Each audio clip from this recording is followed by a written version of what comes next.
You know what, Kobe? What's that, Barry? They won't be singing Kumbaya. They'll be screaming Kumba no. I love that. I love that tagline for the movie trailer. What's going on, guys? My name is Barry. This is Colby. And this is Who Watches This.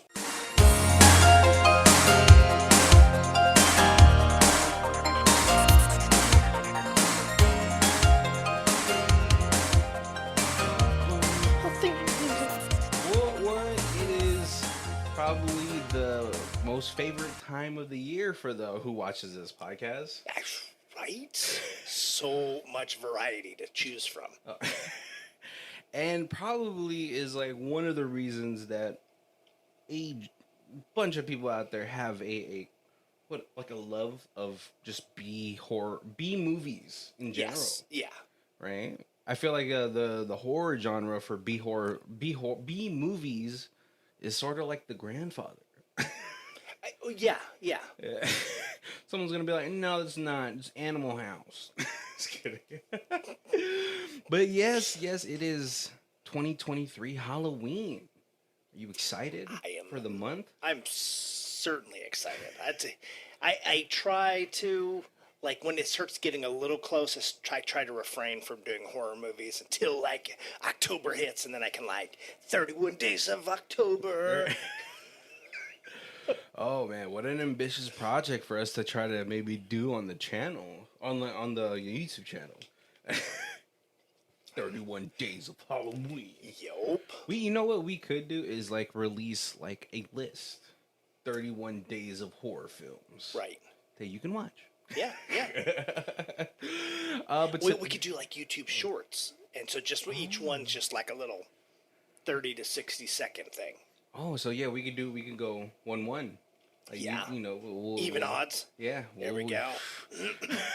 But today we're going to be talking about one of my favorites. I've sat on this movie for like a couple years, and I was like, well, it'll gain traction at some point, but it hasn't really, because Kobe has not seen this movie. I had not seen this movie, and so you point out movies, and then I'm like, I never heard of that, and then I watch it, and I'm like, I'm so disappointed in myself for not knowing about this movie.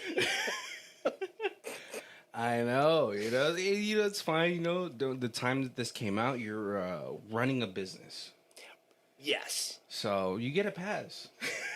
It feels like this would have just gone with the business so well, though. So makes it even worse. The fact that it wasn't on the Sci-Fi Channel during like one of the Halloween years. Oh, right. You're like, who's what's it called? What is it when you put together something? Who's not cultivating? Good collage. Oh, no, curating the Sci-Fi movie channel for Halloween. Yeah, Come on, step it up. Sci-Fi Channel has like this weird, like it's like 2 years on, 2 years off.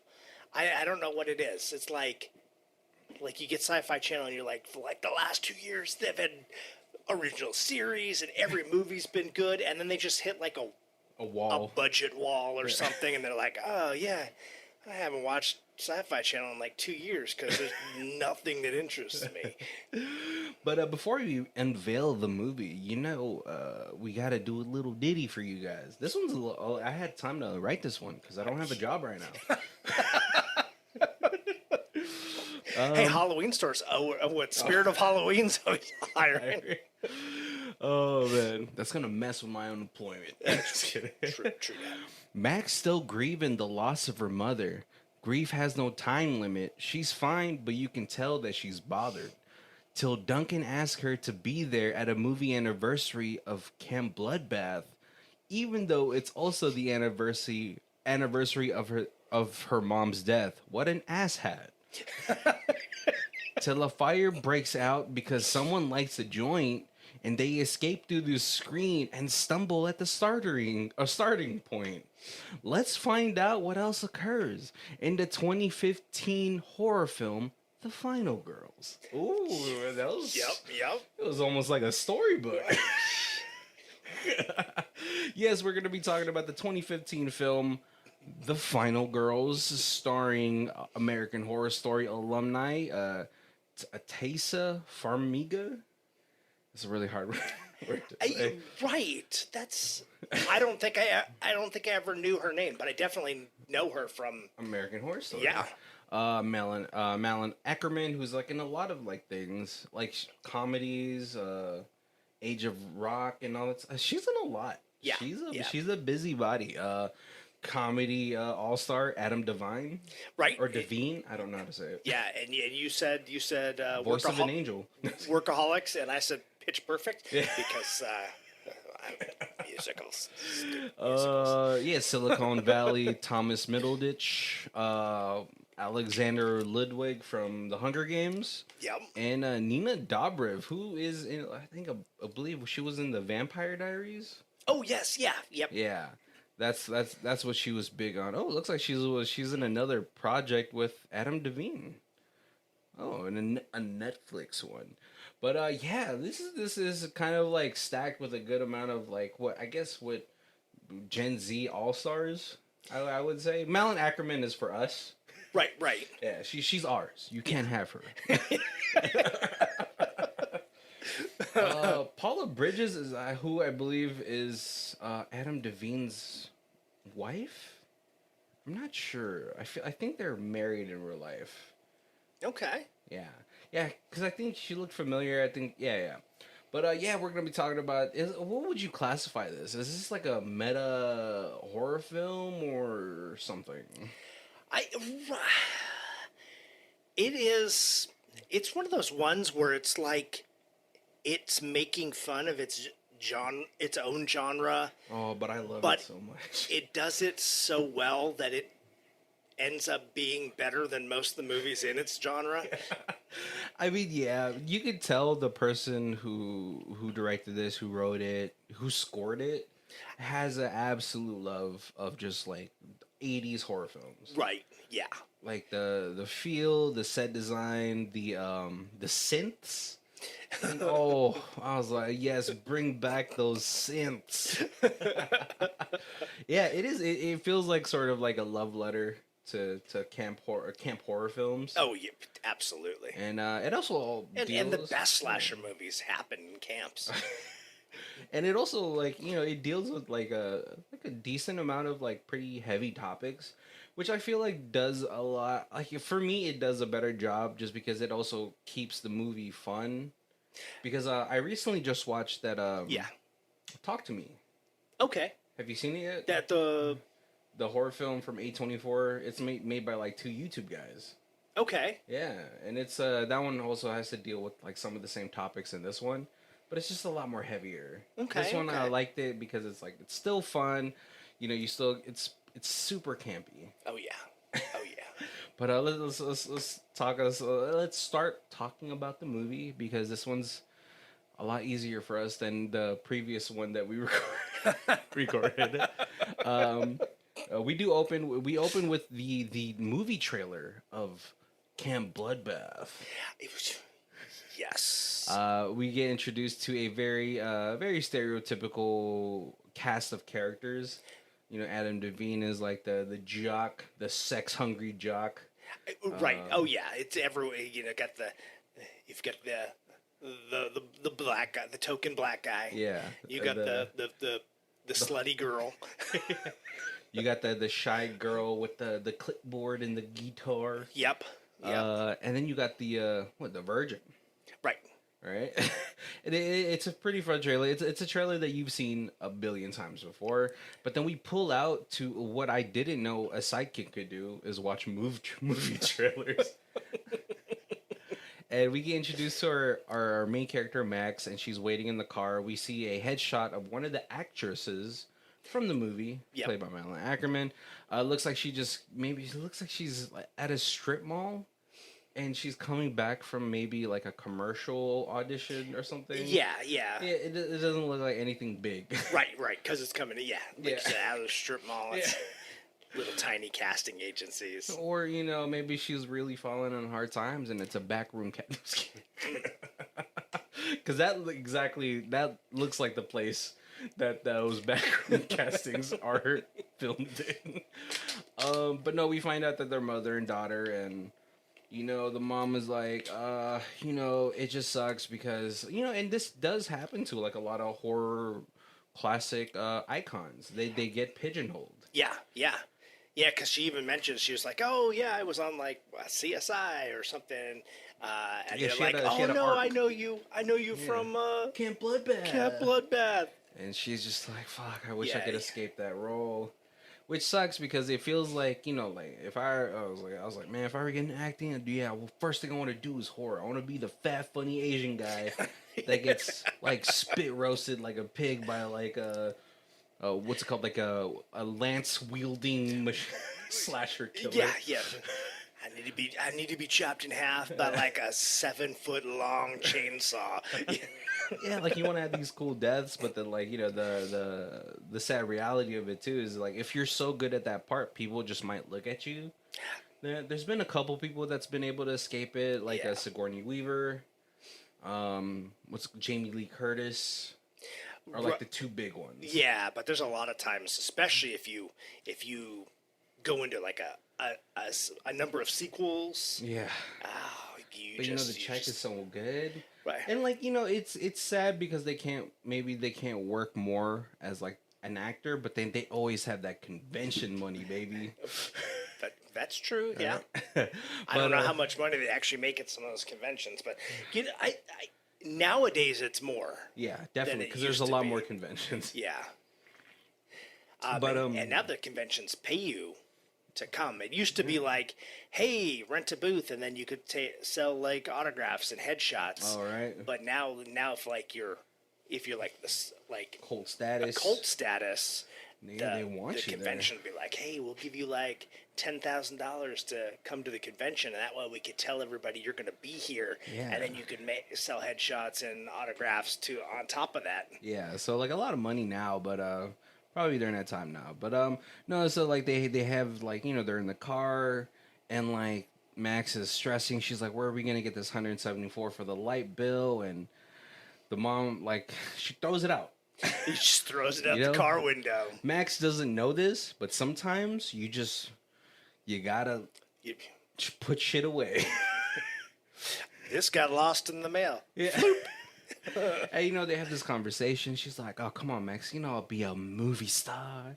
And then she's like, the mom is like trying to do what moms try to do, is like, let me try to keep the atmosphere light. And, Right. Yeah, because like the bills are my problem as you the be a adult, kid. so I don't want to put that burden on you. Yeah. Yeah, and definitely. like, so, like sometimes we see in movies sometimes that situation is like, I'm gonna take all my aggression out on my kid, and she's like trying to be like, what we hope like a parent will be is like, no, you let me worry about that. Just be a kid. Right. And sometimes that kind of sucks because then sometimes it's all abrupt when shit comes crashing down. You're like, hey, sorry, we gotta live in the car. But hey, that was a fun couple months, right? Stories, right? Memories. Yeah. And so and the mom's able to kind of uplift Max on the situation, but then Max's like milkshake falls on her headshots, and headshots are expensive. It's like $30 a print. She has like a whole box in there. Right. And then she swerves, she gets caught, and then she gets caught like on a fishtail. Yeah, she gets accident. clipped by a car coming the other direction, and they get into a major accident, and then it kind of it fades to what, like 3 years later? No, 1 year. It's the 1 year anniversary. No, 2 years. It's 2 years. Oh, 2 year anniversary. Yeah, 2 year anniversary. And it fades into her like staying at her aunt's house. Yeah. And she gets invited out by her friend like Gertrude or something. Gertrude, the girl from Arrested Development. Yep. And they're like, ooh, he invited you to go study.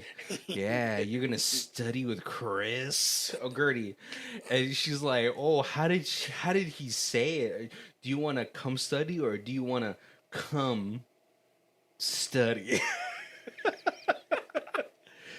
and they're what are they studying, like Greek literature or Greek history? Yeah, like mythology or classic history. Yeah. And they're doing the. I was like trying to pay attention. I was like, oh, okay, maybe the story of Persephone is gonna play into this. It doesn't really. No.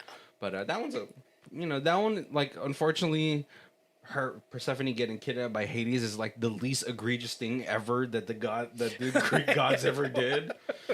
Like It's like, oh, it's just kidnapping it. yeah, you know, I'm not gonna be like my brother. He goes and like transforms into animals and like sexually assaults a whole bunch of women. Like Jesus, I was like, how bad do you have to be to hate that Hades kidnapping somebody? Is all right, but as they're studying, there's a little bit of tension. You know, you could tell Chris likes Max.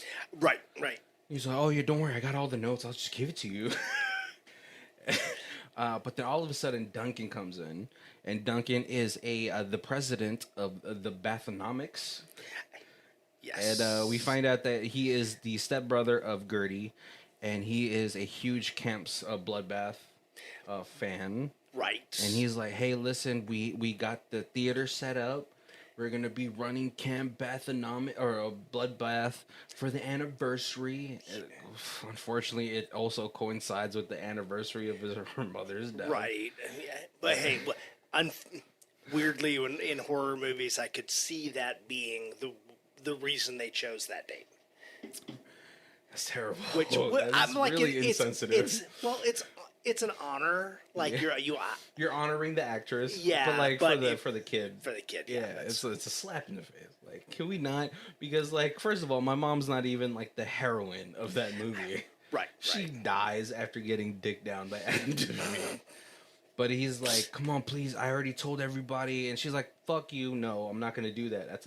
You're an asshole. Like, that's what she's thinking. Now, like, if I was in that situation, that's what I would be saying. Right. But she seems a little bit more reserved.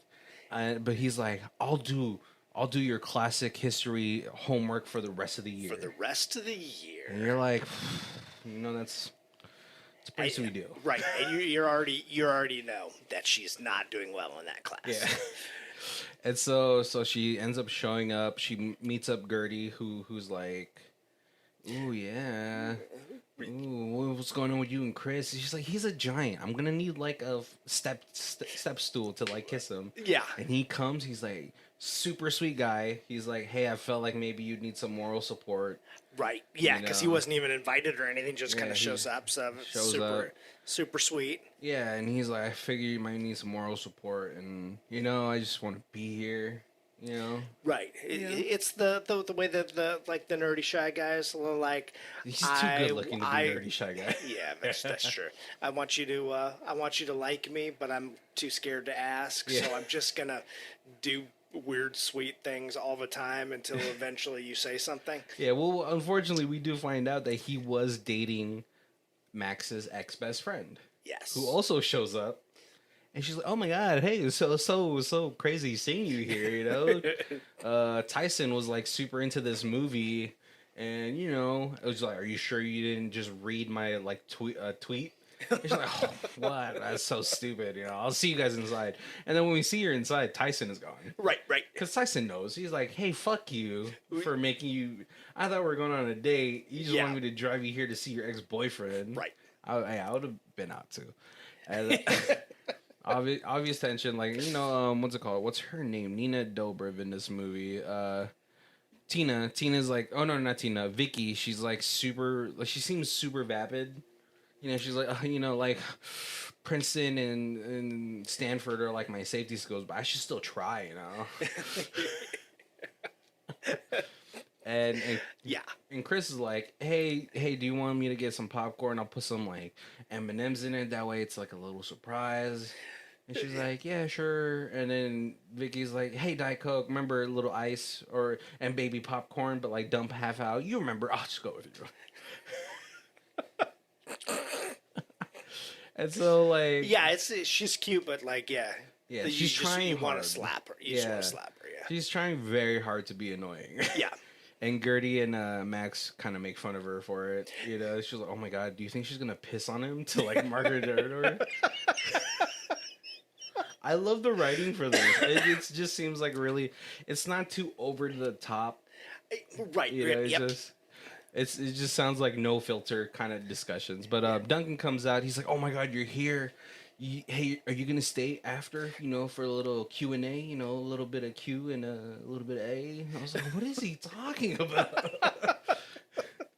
And she's like, "No." Yeah, absolutely not. Yeah, you gotta dye your eyes and cross your T's. Come on, Duncan. But they start watching the movie and they get through a good chunk of the movie. This theater is packed, by the way. Oh yeah, yeah. Right? It's super sick. Like, I love going to like theater, like, when they re-release things in theater and it's a super packed movie. Yeah, it's definitely sweet. But like this crowd is kind of crazy. One guy sneaks in like a whole bottle of liquor. And Yeah. that one I see happening. Yeah, yeah. Like, definitely see that, especially now theaters are offering bar service. But then someone lights a joint. Yeah. I was like, how is no one like slapping that shit out of his hand? But they're watching the movie, and as they go through the movie, they get to the part where Max's mom is about to die. Right. Yep. She's Adam Devine is releasing the genie. Is that what he calls it? Yeah. Nice legs. What time do they open? Oh. And the best part is, like you immediately know that like he's ad-libbing all his lines, and he's just like I mean, like he's so good at that kind of stuff. Yeah. He's like, it's a cherry tattoo because they call me the cherry thief. I was like, ugh, this is so. He plays scumbag so well. But the whole thing gets set on fire because like the bottle gets dropped and then the guy with the joint like ashes on the floor because he's an asshole. Like it's filmed total like Final Destination style, where like you see the bottle fall and then slowly roll towards the curtain, like leaving a trail of alcohol, and then you see the guy like lighting his joint, and then like the one little chunk of ash is slowly falling. But I was like, what kind of liquor did he bring in? Right. That is strong. Yeah, it's like absinthe strong. Some moonshine. Yeah, man. And so like the whole place gets set on fire, and then Max goes back to her friends, and she's like, "Hey, Duncan, is there a outway through the screen on the back of the screen?" And he's like, "Yeah, there is." And someone brings a machete. Oh, well, right, because it's a prop. Like, because there's a bunch of people who are dressed up. I don't think it's a prop. They got prop. the masks. They've got it's a real machete, but it's because it slices through that screen pretty fast. I'm like, I would have brought a real lightsaber when they were released. Yeah, but you can't. I guess you could shatter it and then stab somebody with it. But a machete is like pretty easy. There's no second step to that. Yeah, I had to bring a plastic one, so no one was in trouble. But and so they go through it, and then all of a sudden Max wakes up in an open field. Yep. And you're like, what is going on? And then the whole crew starts to stumble in, and then they hear what sounds like, "Oh, Mickey, you're so fun." And it's the song you heard at the beginning of the movie. Yep. And then you see Adam Devine and the actress. I'm gonna use his name in the movie. Kurt. You see Kurt and Tina pull up, and he's like, "Hey, where's Camp Bloodbath?" And Duncan's like, "Tina," and she doesn't even question how this stranger knows her name. Yep. Because she's the dumb whore of the movie. But they point, and then 92 seconds go over, which is a classic like a 80s horror film runtime. Yeah, yep. And then they hear it again. They're like, "What the fuck is going on?" Yeah.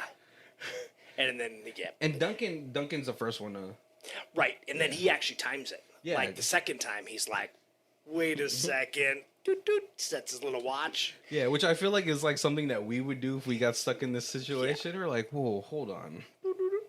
And he's like, 3, 2, oh my God, it's Hey, them. Mickey, you're so fun.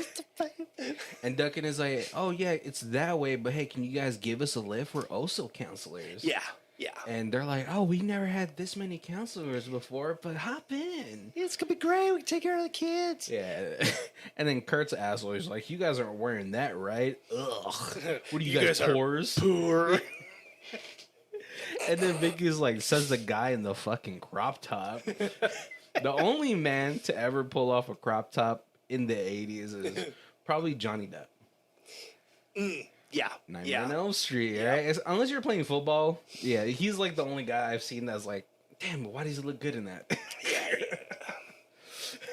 I'm glad because he looked good in it, and I'm glad it didn't like catch on. Wait, like so, like you watched it in the theaters? Yes. So was that like it was like the girls going crazy over Johnny Depp? Like, oh my god, he's so I, hot.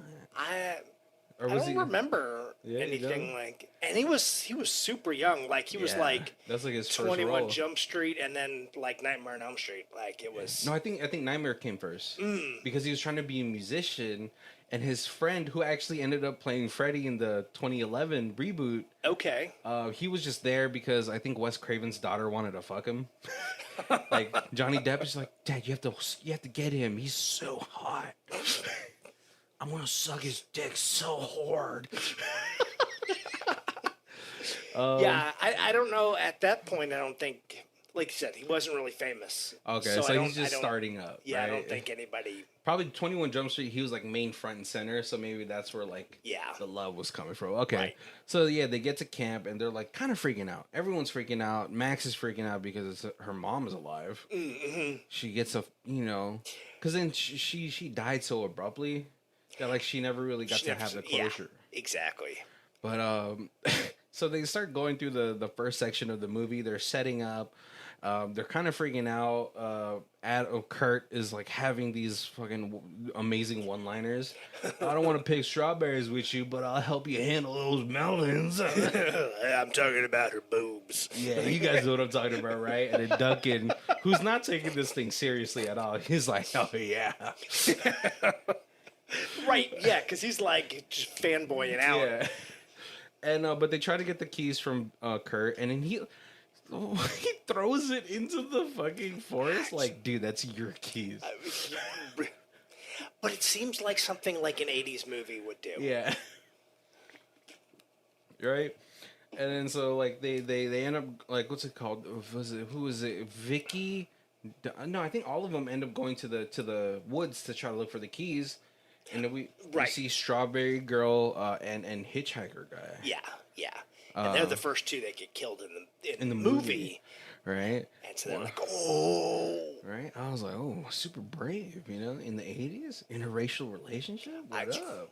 Yep. White, of course, the black guy dies first. But then the white girl follows right next to it. So it's kind of like at the same time. Yeah, yeah. But, yeah, so those two die at the same way that they did in the movie. But Duncan is, like, not running. Right, yeah. He's like, guys, relax. We're not even supposed to be here. Look at this big dumb bastard. Damn, he's big. He's like, he's not gonna kill us. Yeah, they're like, watch out. He's like, no. Yeah. And so we're not part of the movie, so we're just like props. Yeah, but then he goes to do like probably the most dumb millennial thing to do. He's like, I'm gonna take a photo. Yeah, And of course. Yeah. And then like Billy ends up walking away after intimidating Duncan. And he's like, oh, woo, and then he gets macheted in the side. Right, the thrown machete. Yeah. A classic Jason kill. And then so they run and they try to escape, but then we go through like this really cool one-shot loop of like them of one of the token black guys like, where are you guys going? And then Tina's like, oh, you guys came back, and they're running in the loop. Right, and like you can see them. It's like what it was like 3 or 4 times each direction, and it keeps popping them up back into the same spot where it's like, hey, this is what the part of the movie that's getting filmed, so you have to be here in this scene. Exactly, it's so freaky. And so they're like, all right, we just have to stick next to Paula. She's the final girl, right, and all that stuff, right? And so they're doing like a little kumbaya moment. And all that stuff, and then Paula's like, "Did I miss the kumbaya?" She shows up in her Pontiac Firebird, right? Yep, super badass, very tough girl. Yeah. But like, I was like, "She is the virgin," because it seems like the mom would be the virgin, right? Right, yeah. She's the shy, quiet girl with the clipboard, right.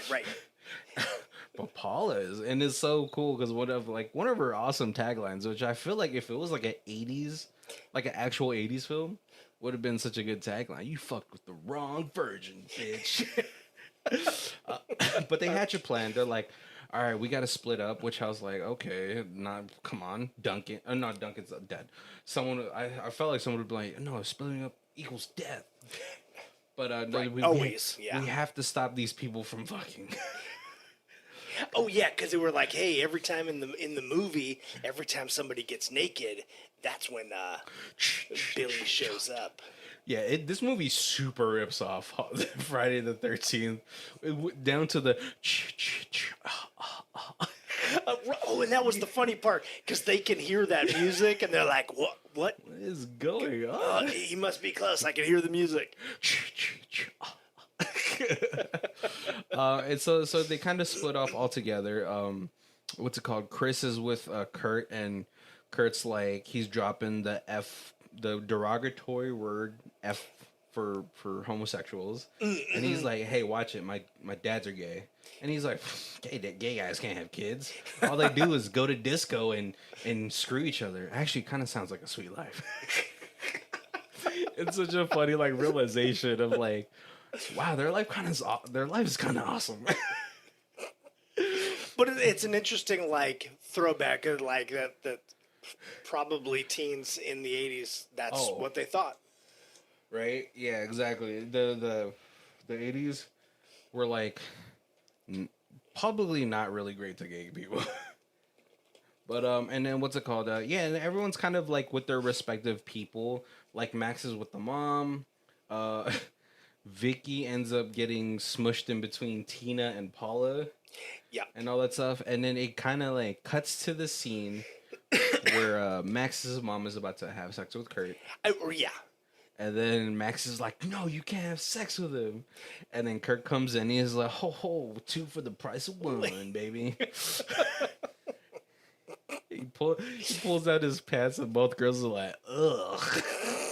Which is not the thing that you want to hear when you pull your pants. Right. And the mom's the super classic 80s girl, because every movie in the 80s was written by a guy, so it's the oh yeah, I don't want to be a senior and be a virgin, be the only virgin, so I gotta find somebody to sleep with over the summer before college, because I don't want to go to college inexperienced. Yeah, that is a guy thing. That is not a woman thing. Yeah, I don't think it's a woman thing. I don't think it is either. Right. I don't think a woman's super pressured to lose her virginity.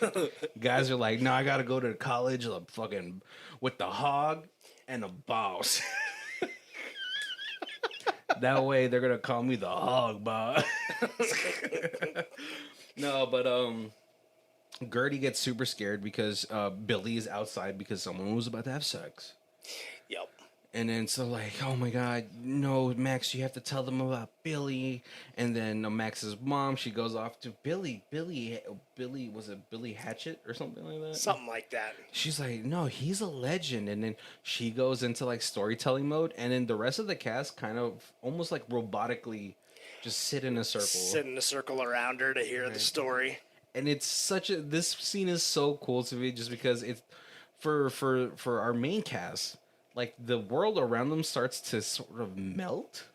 Yeah. And I was like, that's so cool. Yeah. Right? And then and then they're all of a sudden in black and white. Gertie has a funny line. She's like, "Why, I can't see color. Am I having a stroke?" But we learned the backstory of Billy and all that stuff. And then it cuts the final scene of the flashback is Billy killing the counselors while they're sleeping, and then there's blood splatter all over Gertie. Yeah, because you kind of get the story about how everybody the counselors were all picking on him, and they threw the firecrackers into the outhouse, and that's his face is all burned. That's why he wears the mask. Yeah, it's super brutal. And then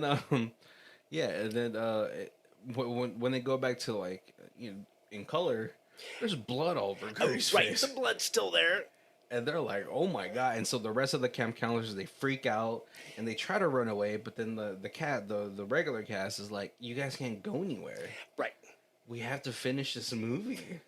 And then but Kurt and Paula, they get in her Firebird and they start driving out. Duncan comes out. And he's like, "I'm still alive," and he gets ran over. Yeah. And then Kurt is like, "Oh my God, you killed Duncan. Oh my God, I feel like we should just go to a motel and rest or something." But then she hits the pole. he gets thrown out and folded in like a lawn chair. Oh yeah. And then they're like, oh, Paula's still alive, and then her car explodes. Right. Yeah. So now their plan is like fucked. Right. Because they were like, oh, we're just gonna hang with Paula because she's the final girl. Yeah. Now she's dead. We've messed up this movie. So they all convene into the house, and they're like, oh man, and then they all put it on Max.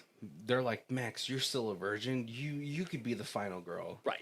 And then Gertie, and she's like, Gertie, you're a virgin. She's like, no, I fucked a guy with a weird mustache. But Vicky, I think Vicky was the first one to step up, but then Chris is like, no, you're a slut. Yep. She's like, no, I'm like a virgin. She's like, no, you're not. I wonder how he knows. But then Max's mom comes up. She's like, well, I didn't have sex with Kurt, so I can be the final girl. Right. But Vicky's super mean. She's like, no, you just don't have that in you. That's when she's like, you're the nerdy one with the clipboard. You're not and the guitar. You're not the virgin. You're not the well, she is a virgin. Right, but she's like, you're not final girl material. Yeah, which is like sucks because like this whole time, this is how like this Max's mom has been. Her character has been feeling. You know, she's like, oh, I'm just a quiet girl. Like, oh, I'll never be more than that. Yeah. Which I was like, Babs, you're a hot blonde girl in the 80s. You're right, yeah.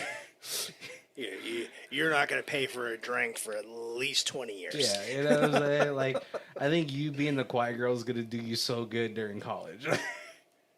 You'll get a career, and you'll still be hot. You'll still be so hot, you know? The hottest girls are always the hot girls that don't know that they're hot. Right. Because then they're nice. Yeah. No, so like, they're like, all right, Chris is like, hey, we're going to stop junior varsitying this shit. We're going to come up with a plan. Yep.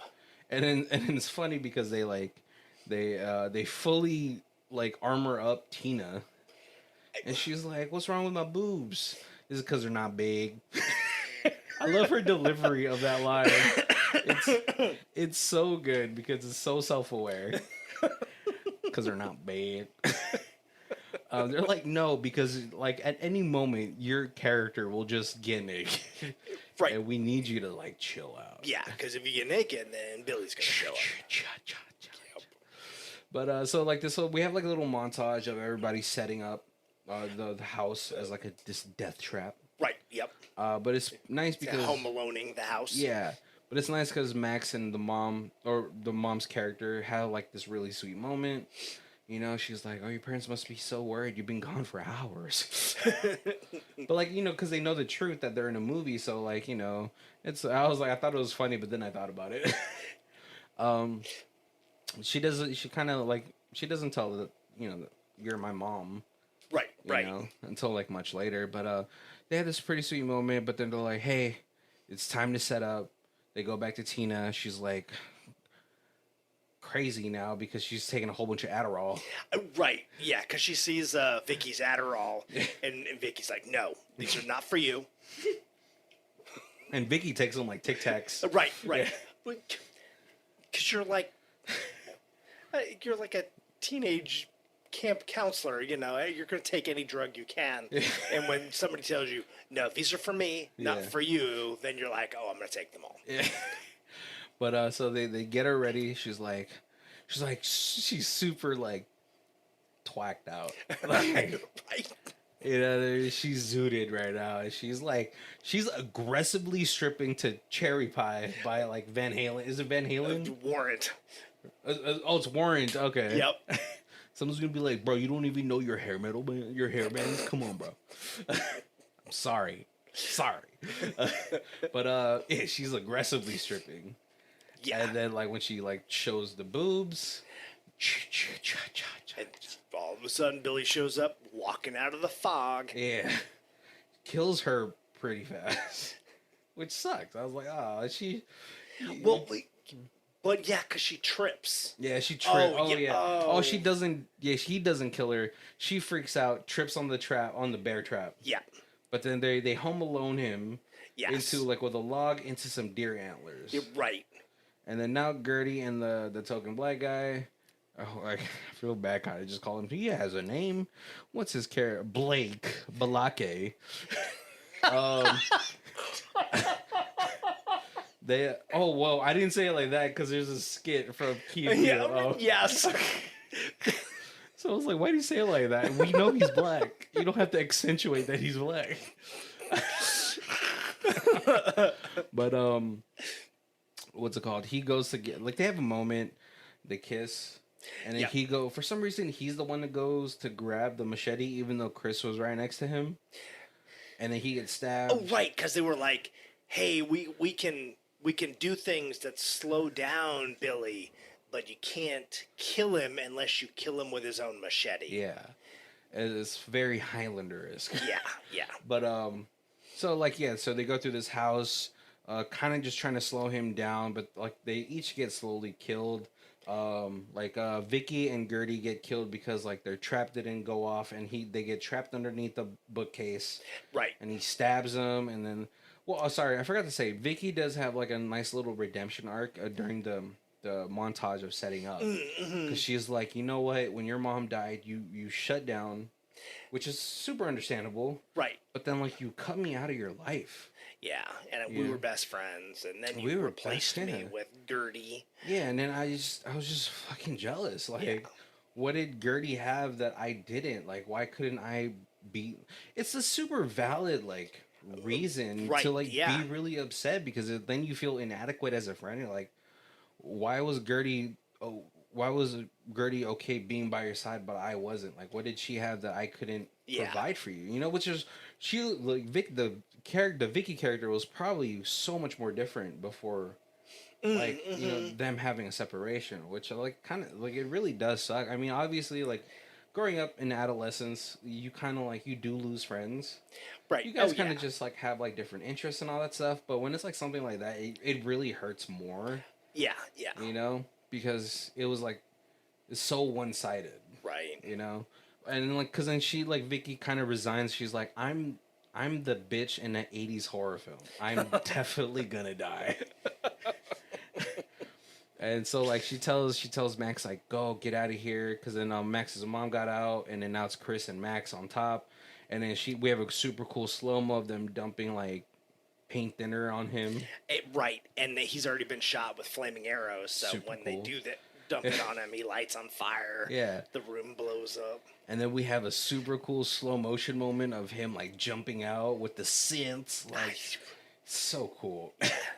And then so like they try to run away from him, but they're all like in slow motion until they try to jump over the bank, and they go into real time and they just fall to. And they're starting, like the people that were in the movie are now starting to notice too, because they're like, "What's going on?" Yeah, and they're like, "It's the slow motion."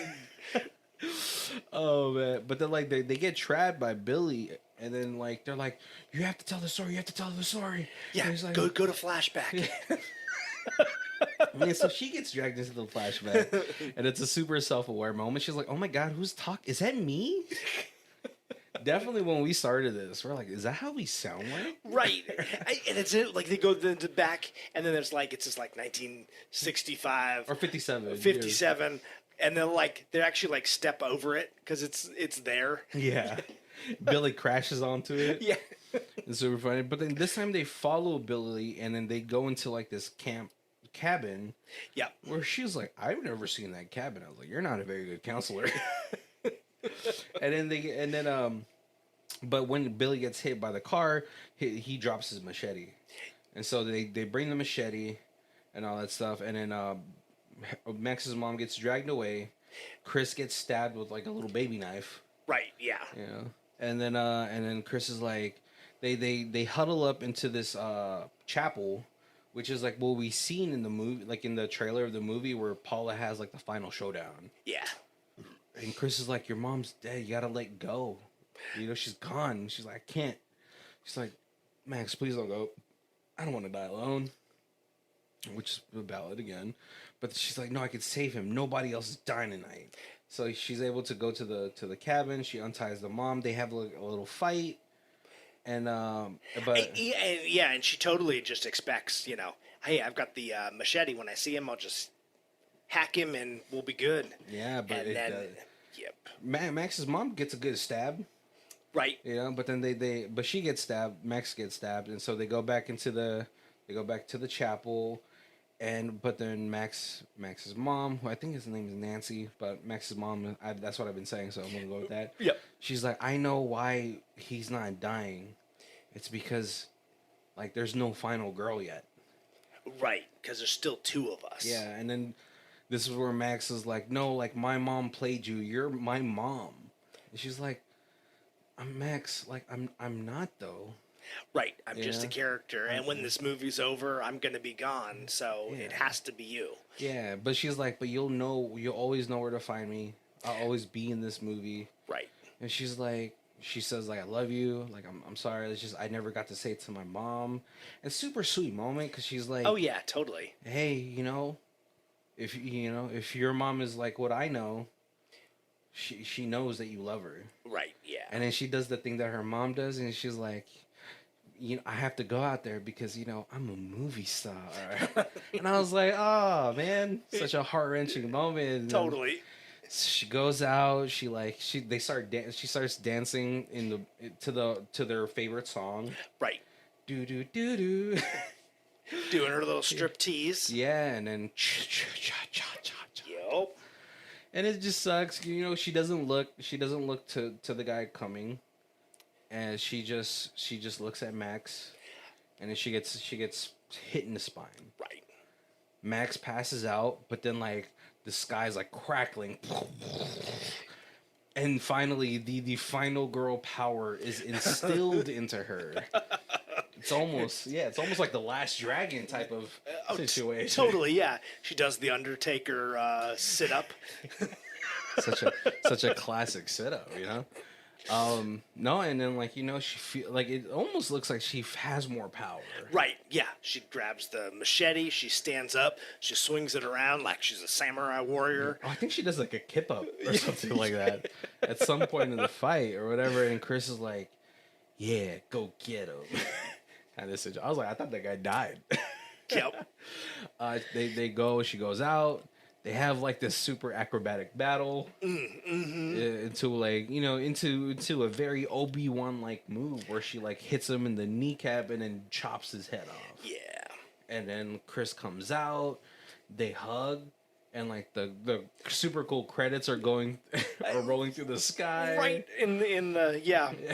And they're like, oh my god, it's finally over, but then the film starts to reel and goes through like all the things that you never really stay unless you're Colby. you hear the film like clatter. Years way before there was like end credits. End credits. I always sat through the credits. Colby was like probably one of the first people that knew that there was an end credit scene for Ferris Bueller's Day Off. Yeah, right. Right. He was sitting on that. He was like probably early in the forums. Like, did you guys know that there's an end credit scene? He probably didn't even know what it was called. He's like, there's a scene at the end of like the credits. Right. Yeah. I wonder. They didn't have a name yet. You could have been there. You could have been the pioneer of the end credit scene. To coin the term. ECS. It was me. That was my term. I just don't like to take credit for it, but I was the first one to use it. Yeah, it's it's unfortunately it's like the origins of the hamburger. Some people say it was in Hamburg, Germany. Right. Some people say it was in Connecticut, New York. Yeah. Who knows? Right. You can't, right? But they wake up in the hospital, and Max is super surprised that Duncan, Gertie, and Nina or Vicky are alive. Right. And she's like, "Oh my god, you're alive!" And she's like, "Didn't you get chopped with a machete?" And he's like, "Yeah." And he lifts up his shirt, and he's got this giant, which sucks if you have to keep getting, but then like we're finally home until like they look outside, they hear the right. And then we see a doctor abusing his power up on our nurse. He's like, "Yeah, come on, let's go to the supply room." Yep, and that's a very 80s thing. Yeah, and then Duncan is like, "Oh fuck, we're in a sequel," and he's like unwittingly super hyped about this. Like, why are you so excited? Yeah. And then we get probably one of the dopest fucking sequel names. Because then we see Billy crash through the front door. And it's like, it's Camp Bloodbath, Cruel Summer. And Max is already, she has a weapon and she goes to battle. And in the end credits scene, we do have a fair amount of what's called bloopers. Yeah, yeah. So look out for those. It's funny because, if we ever get a sequel to this, Adam Devine's character, Kurt, is still alive. Right. He's like, all my bones broken, but not the most important one. Psych. Psych. That thing is broken in 3 different places. And the movie ends. Super. God, I wish more people knew about this. This is like one of those movies I wish more people knew about this. Did this never really got a theater release? Was this straight to... Yeah, straight to streaming maybe, or something like that. I saw some reviews that were like, this was on Netflix. I think that's where I saw it. Okay. I think I saw it on Netflix too. So, before we talk about like what we thought about the movie and themes and all that stuff, let's go to our other section: high star, low star. So we got a 10 out of 10, a perfect homage to 80s slashers.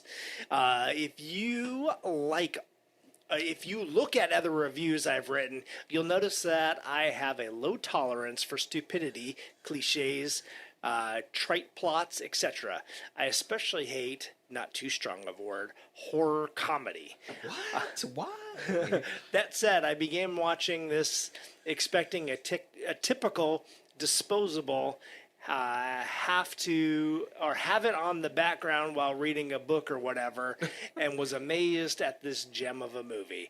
As a horror movie lover, I'm familiar with all the tropes, all of which plays brilliantly. The plot, the characters, acting, direction, all the elements are perfect for a knowing homage to a slasher genre. If you watch it expecting typical slasher flick, you'll be disappointed. If you're looking forward to an amazing horror comedy homage hybrid with heart, you'll be richly rewarded. Oh, come on, Vincent. How could you hate horror comedy? It's such a good blend. Yeah. And then we have 1 out of 10 for someone. Are you gonna trust some guy named Tick Dingler? Says is crap. You don't need this. Characters aren't funny when they try to be. False. Jock Guide playing the same character yet again, like in every other film or TV show he's in. Killer is Jason from Friday the 13th, but to avoid copyright, he wasn't drowned but burned instead. And completely lost interest after they went into the main bit of the story. No actual explanation of why they are there. That's you gotta use your imagination, man. They're probably dead. Right? Probably dead in real life. Yeah, Colby. Like, what are some of the things that you liked about this film? Everything. Because like, okay, so like I grew up I was born in the late '80s, so I kind of missed. Like, I had to watch like campy horror films, like growing up, like in the '90s. Right. You were there. Yeah, I mean, like my folks didn't really love horror movies. You had to watch it in secret. So I didn't get a whole lot of like horror movie rentals until a little bit later. Once I could watch movies on my own, then I kind of backtracked into them. Yeah. Mostly because it was a really cool place out here called Video Park, and it was like a movie rental place. But then it had like inside, it had like the Yellow Submarine, and like you went into the Yellow Submarine, and it was all like all the music videos and that kind of stuff, like from the Beatles. And then they had like on one side they looked like a haunted house, and you went into the haunted house, and then all the horror movies were in the haunted house. I miss rental places. And there was like a place that looked like a little kid circus tent, and that was all the kids' movies. Yeah, it was really cool.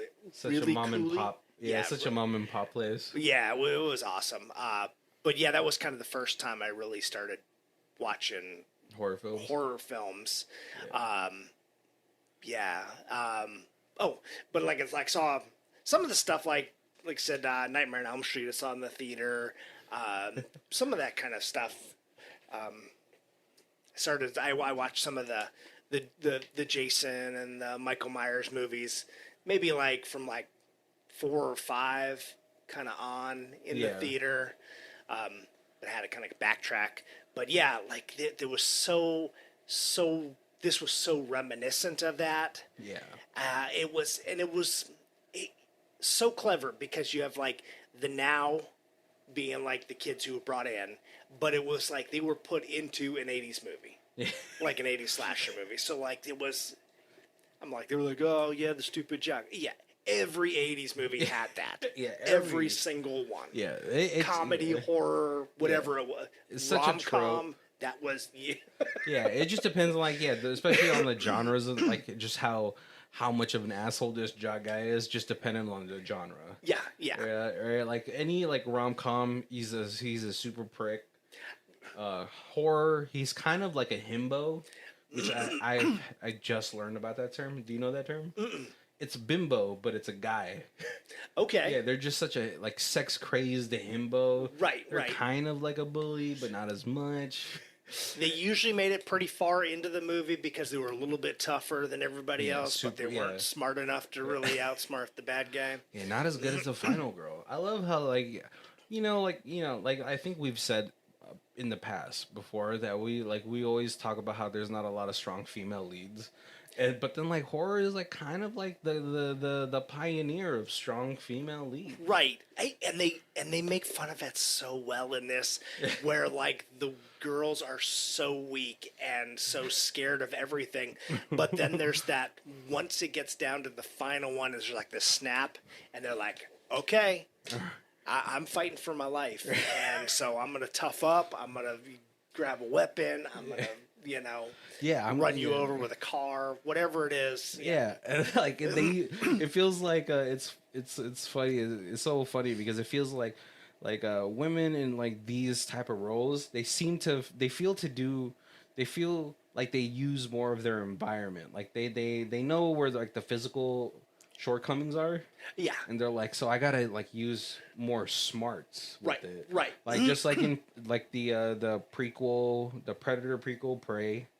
Like her brother was like super kicking that Predator's ass but he was just so focused on his like physicality that right. he didn't account for that. He didn't have all the knowledge of what this guy can do. Yeah. But his sister did, right?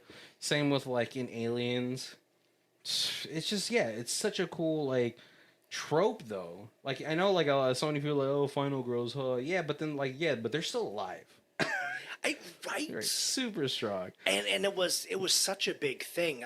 I'm so really, you think about, because it's not.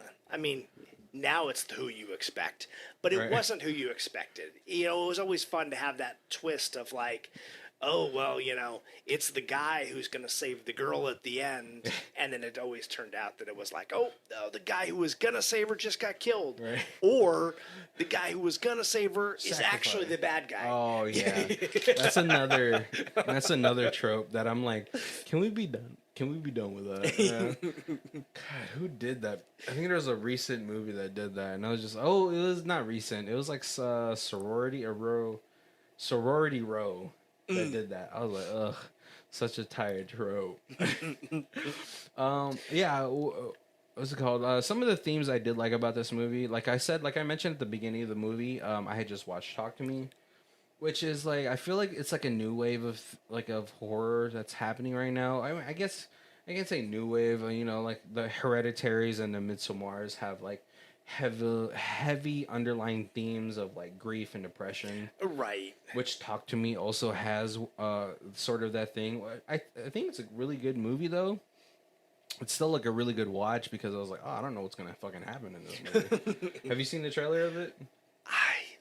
It's almost like these kids are playing like a new version of Ouija board with the hand. With the hand, yeah. Oh yes, okay. Yeah. I got to watch that recently, and I was just like, oh, yeah, it was cool. Like, do I see myself rewatching it? Probably not. I think it's like one of those, like, yeah, that was cool. But, like, I think the charm of, like, B horror films, or, like, movies like this, where it's, like, sort of, like, a homage to things, is, like, I can rewatch this, like, probably like 2 to 3 times a year. And Right, still like right. enjoy everyone. This one's a pretty short one too, because I think it's 92 minutes. Hey, totally hitting the 80s The 80s slasher runtime. movie runtime. Yep. Yeah, but I can totally like this is like such an easy like party move. Like everyone here loves horror films, but we all are talking. I'll put the Final Girls on. You Right. know, Yep.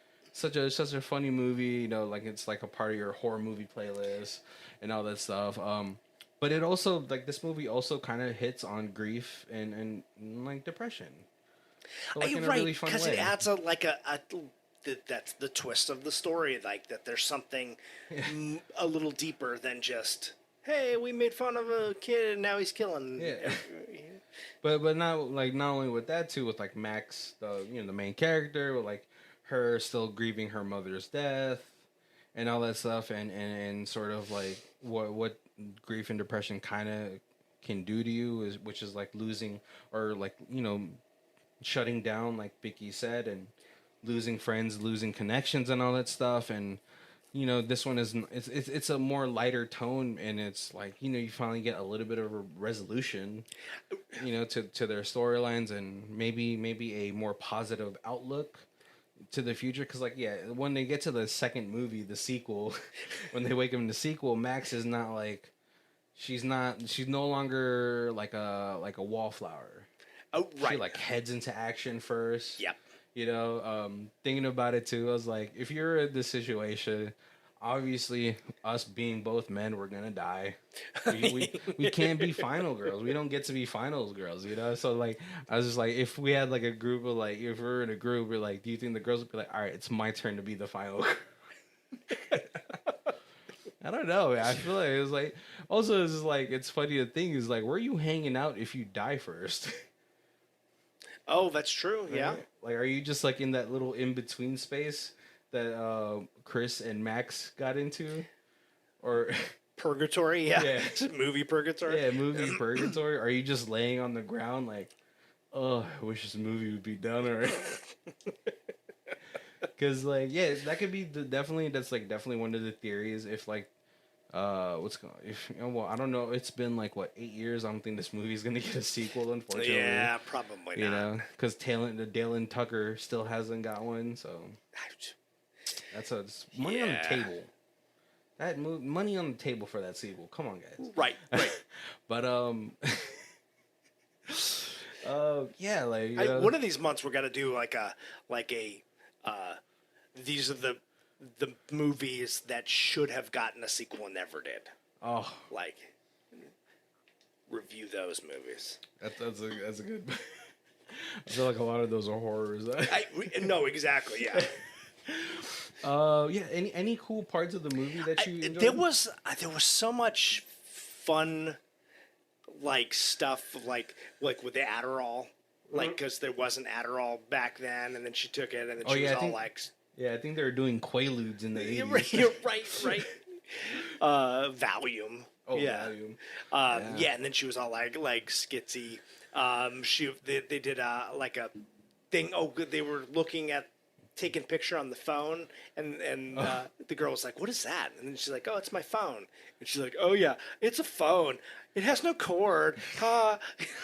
And they bring me, oh, you can't hear me? It's because it's not connected to anything. Okay, stupid. Right, but there was a valid response though. right, and there was a handful of like jokes about the time difference. There was so many like little homage like little things to other movies. Oh yeah, right. Like I'm just thinking about it. Is like if I had loaded up like my phone with like how much comics do you think I could load up on one like phone? Oh, just Thousands. Probably hundreds of thousands. Yeah. I don't know what it would be, right? But if I were like in a situation where I went back in time and I gave you this device and I was like, hey, right. Kobe, you want this device? It has like 100,000 comics in it. What would you say? You'd be like, okay. That's a Patton Oswalt did that. Like he did a joke about that. He was like, "Yeah, I could go back in time like 10 years and be like, I'll fucking hey, blow your mind." hey, me, what is that? That you listening to? Mixtape with your 12 favorite songs? Well, here, I've got this. It's an iPod, or it's a The Zune. yeah. He's like, yeah. What does it hold? Every song you've ever heard and every song you're ever gonna hear, all of them. Yeah, all of them. You definitely hot tub time machine yourself, freaking Craig Robinson. Let's get it started in here. Yeah, I would fucking blow your mind with that. Like, Right. here's every fucking arc from 1985 to 2023. You're like, okay, what are you gonna get back in your flying car now, Mr. McFly? Yep. Exactly. So it's such a funny response for that. I love like the interactions with the camp counselor, just sort of like, just like if you were like Duncan in that situation, and you like we would probably be like the Duncans in this situation. You're like, oh fuck, that's Nancy. Right. Like you're in the same class with her, and she's dreaming. She just woke up from a dream about because you don't want to get stuck in that loop. You're like, oh, I know what you woke up from, but I'm not gonna think about it. That was the one thing that a lot of the reviewers said was this movie was PG-13, and so it was like the one thing that was huge in 80s slasher movies was boobs Yeah. and blood, and because it was PG-13, PG-13. we got like bras and a blood little spray. bit of blood spray, but Yeah. no real good. Which kind of like maybe I'm thinking like if there is like maybe there's like a director cut of this, he like just made it rated R, because like that is, I would say, if you're trying to do a homage, you gotta go full send. Right. Yeah. I mean, like, you don't really notice it, but, like, afterwards you start thinking about, like... Where was the boobs? Yeah. And there was a couple times where they were like, boobs? They just cut them, like, right off the edge of the camera. Or, like, when Duncan gets fucking machete thrown at him, like, blood is supposed to... Yeah, you gotta have, like... Well, but he was still alive. Oh, yeah. Blood out the mouth is always that's you're dead. But yeah, I feel like if you're gonna do like a homage, you gotta go full balls to the wall. Like, here's fucking tits. Right. Here's a dick. You know what I mean? And here's a lot of fucking blood. Yeah. Like, even when she like cut his head off, like no blood splurted. Right. Like, you're cutting an artery. Yeah. It's supposed to be full Tokyo gore police blood spray, like psst. Yeah. Which is like probably one of the only things that is lacking in this film. Especially now that you pointed out, I didn't even think about it. I did think about the boob thing, Right. because I was like, nah, show me Tina's tits. Where them titties at? Tatties. I was like, oh, that was kind of weird that they didn't show boobs. Another thing that, like, probably one of the only other negatives in here is, like, I wish the kills were a little bit more creative, but that's probably because of the PG-13 rating. Yeah. Like the first guy he kills, he's holding onto his head, and I'm like, oh, come on, crush it like a fucking grape. Right?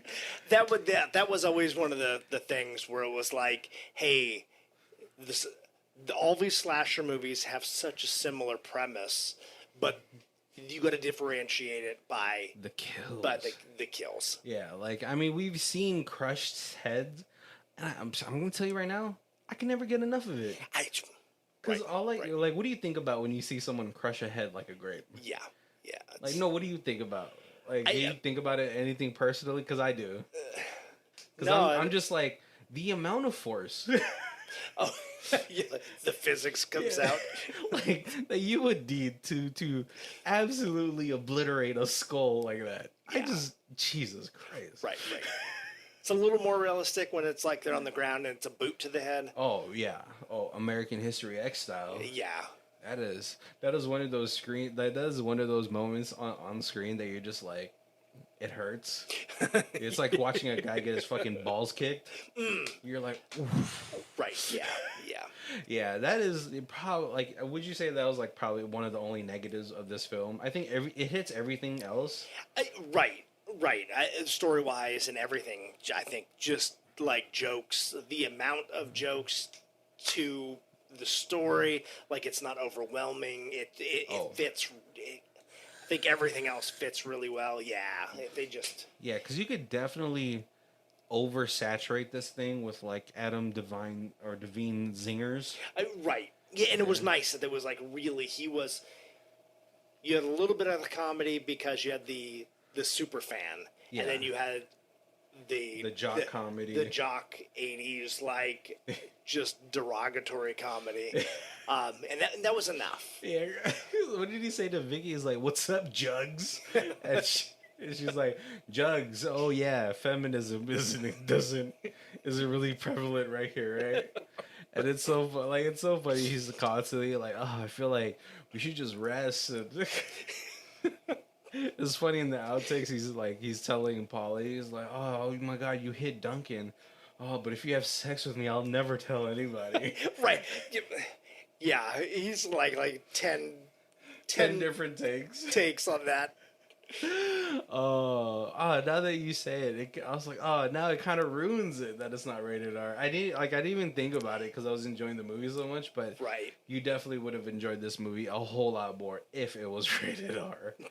Just because, like you said, such a perfect. Yeah, it's a perfect.